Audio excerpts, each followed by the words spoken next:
சற்று முன் வெளியான முக்கிய அறிவிப்பின்படி மத்திய அரசு ஊழியர்களுக்கு பிரதமர் நரேந்திர மோடி அரசின் மிகப்பெரிய குட் நியூஸ். குறைந்தபட்ச சம்பளம் ரூபாய் 41,000 உயர வாய்ப்பு.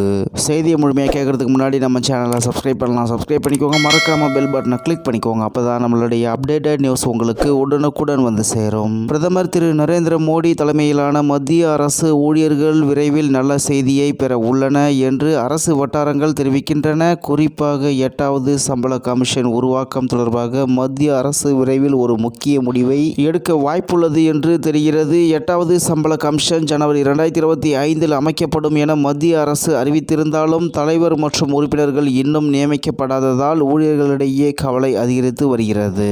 மேலும் 9 மாதங்களுக்கு பிறகும் இந்த செயல்முறையில் எந்த முன்னேற்றமும் ஏற்படாததால் ஓய்வூதியதாரர்கள் மற்றும் வேலைவாய்ப்பு வட்டாரங்கள் மத்தியில் ஏமாற்றம் ஏற்பட்டுள்ளது. இருப்பினும் சமீபத்திய தகவலின்படி இந்த நியமனங்கள் தசராவிற்குள் செய்யப்படும் என்று தெரிகிறது. பொதுவாக சம்பள கமிஷனின் பரிந்துரைகள் ஒவ்வொரு 10 வருடங்களுக்கும் நடைமுறைக்கு வரும். அட்டவணையின்படி 8வது சம்பள கமிஷனின் பரிந்துரைகள் ஜனவரி 1, 2026 முதல் நடைமுறைக்கு வர வேண்டும். ஆனால் கமிஷனின் உருவாக்கம் இன்னும் முடிக்கப்படவில்லை. அதாவது பரிந்துரைகளை தயாரித்து அங்கீகரிக்க குறைந்தது 1 வருடமாகும். இந்த கணக்கீட்டின் அடிப்படையில் 8வது ஊதிய குழுவின் பரிந்துரைகள் 2026 ஆண்டு இறுதி வரை நடைமுறைக்கு வராமல் போகலாம் என்று எதிர்பார்க்கப்படுகிறது. இந்த முறை ஊழியர்கள் அதிகம் கவலைப்படும் பிரச்சனை ஃபிட்மென்ட் காரணி. கடந்த 7வது ஊதிய குழுவில் இது 2.57 நிர்ணயிக்கப்பட்டது. ஆனால் இப்போது ஊழியர் சங்கங்கள் அதை குறைந்தபட்சம் 2.86 உயர்த்த வேண்டும் என்று கோரிக்கை விடுத்துள்ளன. தற்போது குறைந்தபட்ச அடிப்படை ஊதியம் ரூபாய் 18,000, ஃபிட்மென்ட் காரணி 2.28 நிர்ணயிக்கப்பட்டால்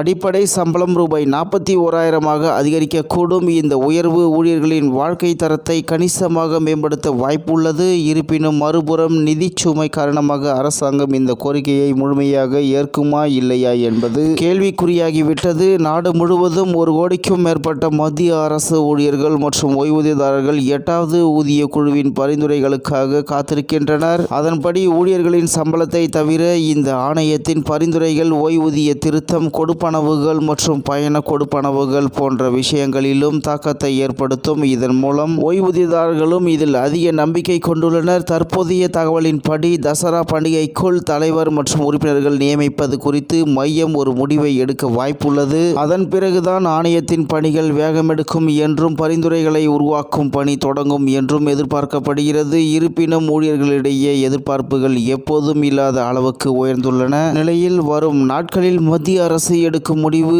கோடிக்கணக்கான மக்களின் வாழ்க்கையில் தாக்கத்தை ஏற்படுத்தக்கூடும் என்று தகவல் வெளியாகியுள்ளது என்பது குறிப்பிடத்தக்கது. இத்துடன் இன்றைய முக்கிய செய்தி நிறைவேறுகிறது. மேலும் இது போன்ற செய்திகளை உடனுக்குடன் தெரிந்து கொள்ள ஆர்கே நியூஸ் தமிழ்நாடு சேனல் உடன் இணைந்திருங்கள். நன்றி, வணக்கம்.